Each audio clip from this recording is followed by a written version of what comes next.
किसी भी वस्तु को संभालना एक अलग वस्तु होती है, अलग महत्व होता है। जोड़ना एक अलग महत्व होता है। हम जीवन में जोड़ने की कोशिश करते हैं। 4 गाड़ियां जोड़ ली, 2 बंगले जोड़ लिए, धन संपदा जोड़ ली, वस्त्र जोड़ लिए, लेकिन जब त्याग की भावना हमारे मन में आती है ना, तब हमें कुछ गिनती या कोई भी संबंधित वस्तु से हमारा नाता नहीं रह जाता।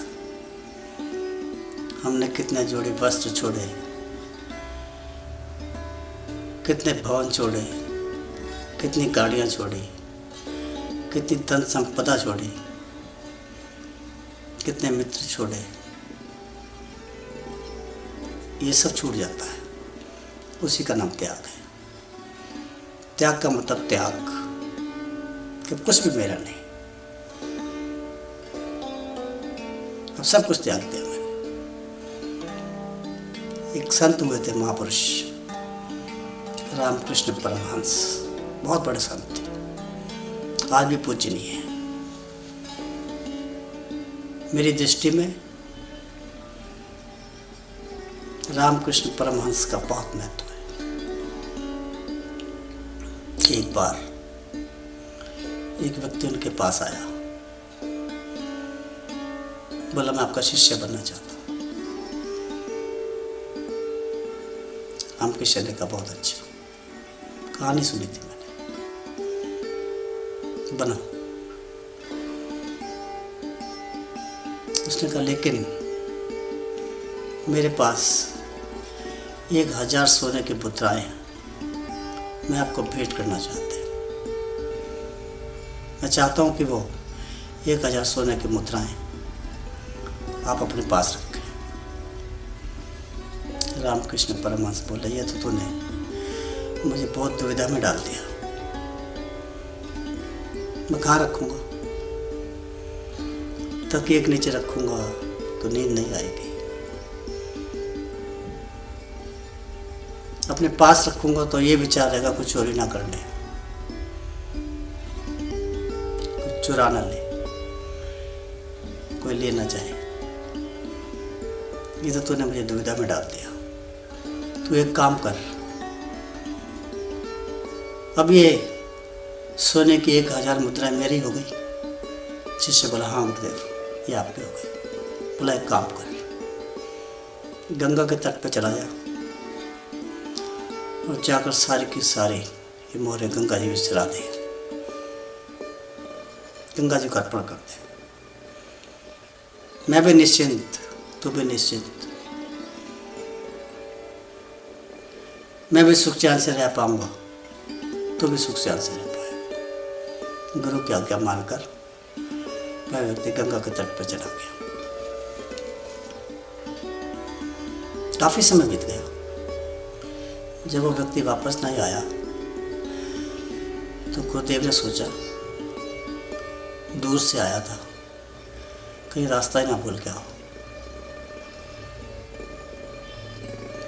गुरुदेव उसको देखने के लिए गंगा के तट की ओर चले। जब गुरुदेव गंगा के तट पर पहुंचे, बहुत भीड़ लगी हुई थी। मोरों को गिनता,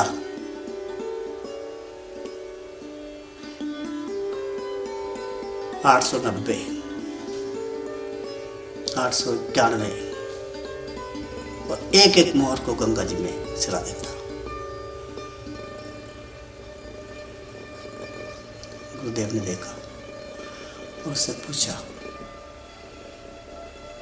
कि जब त्याग करना होता है तो गिनती नहीं गिनी जाती।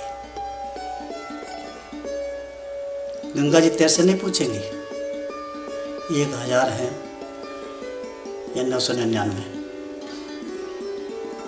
इसमें कुछ खोटी है या खरी है, ये भी नहीं पूछेंगी। मैंने तो इस एक ही शब्द कहा था कि गंगा जी में सिरा देना, तो गिनकर सिराने लग गया।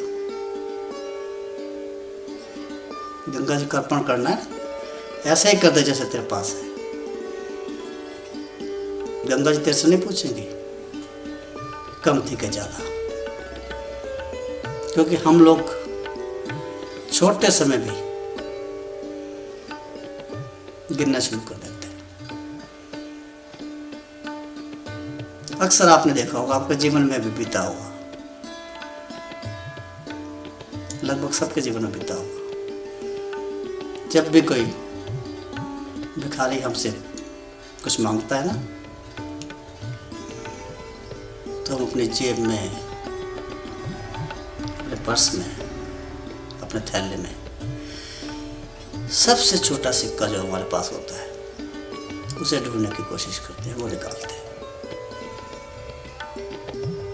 दान देना है ना, तो गिनती का नहीं देना होता, जो मुट्ठी में आ दे दो तभी लगेगा।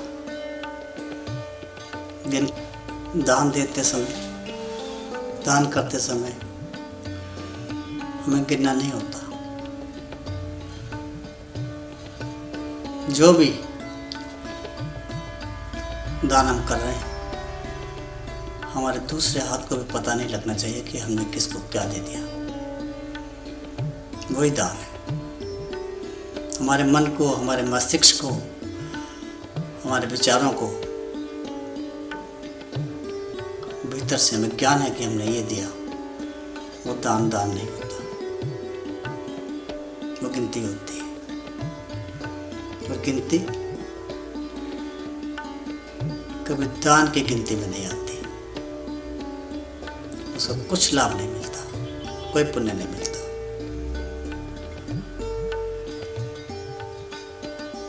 इसलिए जब भी आप कुछ किसी को भेंट करें, दान में दें, दान देने के बाद उसको नमस्कार करें।